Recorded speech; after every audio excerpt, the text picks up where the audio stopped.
Hi there. In this Maximo training video, we're going to go over tasks. Now let's start off and ask ourselves the question, why would you need to use tasks in Maximo? Well, sometimes you might have a large project and you want to divvy out separate tasks, perhaps even to separate people.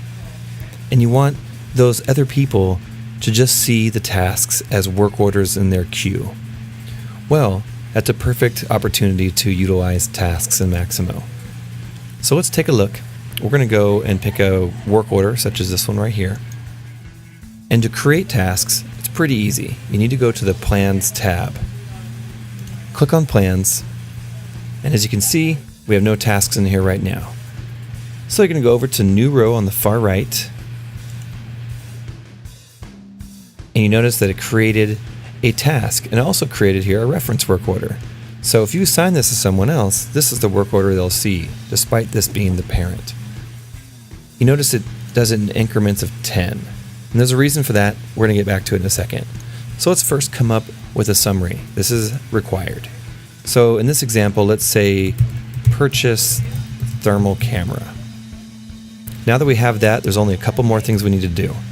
You need to have an owner or an owner group. Notice I said or.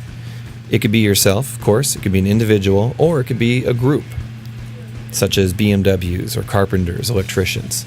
So in this example, I'm going to do is select value, and I'm going to pick PN, and then click on it. Notice how it removed the actual owner, because you only can have one. It can be a group or an owner, but not both.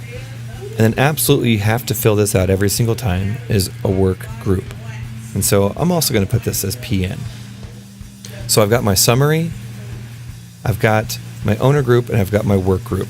At this point, all I need to do is go up here and click Save. Now if I minimize this, you could see that there's a task right there. Let's create another one. New row, that one is at 20. And let's say we need to do is assemble camera. And then we need to do is pick the owner group. So I'm going to go as PN again and PN with work group. Okay, great. We're going to save that. But then you realize, actually there's a step in between this. How would I fit that in here? Well, that's why these are in increments of 10. And so if I go and say I want to create another new task, but put it in between those two, I can easily call this 15 or 14 or 13, whatever, as long as it's between 10 and 20. So I'm going to say open the shipping container. And then I'm going to do is also assign that to a group in the work group, and I'll say save. And notice how that went up into the middle because 15 is between 10 and 20. That's why it does it in increments of 10. So if we look at this, minimize this, there's 3 plans in here. Let's take a look and see how this looks in EasyMax, where most individuals are going to be seeing these individual tasks. And so if I went to EasyMax, notice there's 3 tasks here because we're looking at the parent, 10, 15, and 20. If I just wanted to use this as a list for myself, you can easily just assign them to yourself and you can check these and they would be completing those work orders. However, if you assign them to someone else, you don't want to check these. You want to wait for someone to check these by completing it on their end. So you could see that in EasyMax, it's really easy to see if you have any tasks associated with it.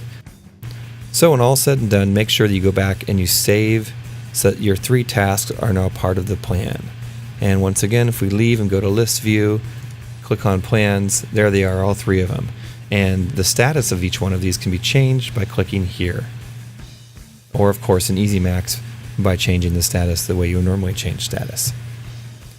So I hope that background helps. Tasks are really helpful for projects. You don't want to use them if you're in trades, you don't want to use tasks. Instead, you're going to want to do is create a follow-up work order.